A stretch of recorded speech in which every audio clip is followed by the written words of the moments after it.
Good afternoon. Thank you for joining us for DC News Now at noon. I'm Annalisa Gale filling in for Mark Hall. Breaking this afternoon, DC police now confirming that the man accused of shooting and killing 13-year-old Karon Blake has now turned himself in. That man, a DC government employee, has been identified as Jason Lewis. He's being charged now with second-degree murder. Police say video evidence shows Karon Blake was with a group of guys as they were allegedly breaking into cars, and that Lewis shot and killed him after first shooting at a getaway car. DC News Now's Daniel Hamburg has been following this for us from the very beginning. Daniel, what are we learning now?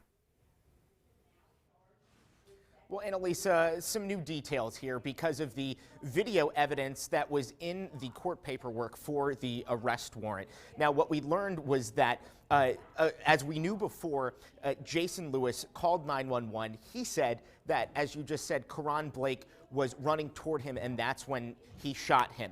What Chief Conti told us this morning was that there was an initial gunshot toward a getaway car. So as you said, there was a group of kids breaking into cars. They were seen on video with flashlights peering in windows. Chief Conti said that Karon Blake tried running toward that getaway car. That car crashed into something, and that's when Karon Blake turned around and started running the other way. And that is when police say that Lewis shot him. There is, again, surveillance video of that happening.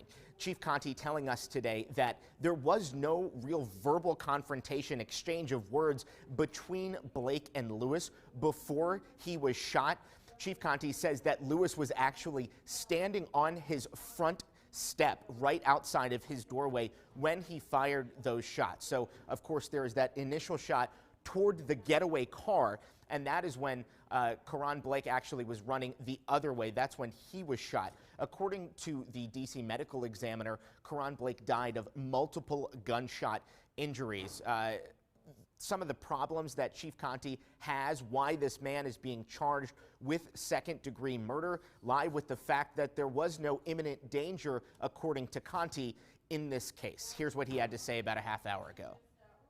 I mean, it's not consistent with training that one would receive for a concealed carry permit. You know, if you're not in fear of, you know, or an immediate threat to your physical being or someone else's, you know, that is problematic for me.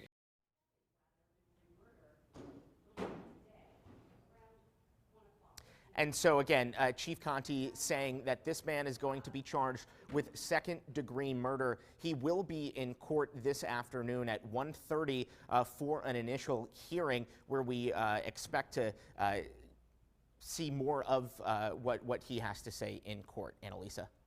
Got it, Daniel. And at this point, talk us through the timeline. How long did this investigation take? A lot of people, again, were waiting for the grand jury to say something in this case. Well, it's absolutely right. A lot of people were annoyed and upset that this investigation was taking so long. There was a question of why Lewis was not arrested in the first place on the scene when he was the one who called 911 and said that he shot Karon Blake. What Chief Conti said about a month ago was that the reason was they didn't have all of the evidence to make an arrest at that point. It all had to go to the grand jury, where the grand jury decided what charges would be brought. So since that grand jury investigation concluded, they were able to get that arrest warrant, and that is when Lewis turned himself in this morning at 8 a.m.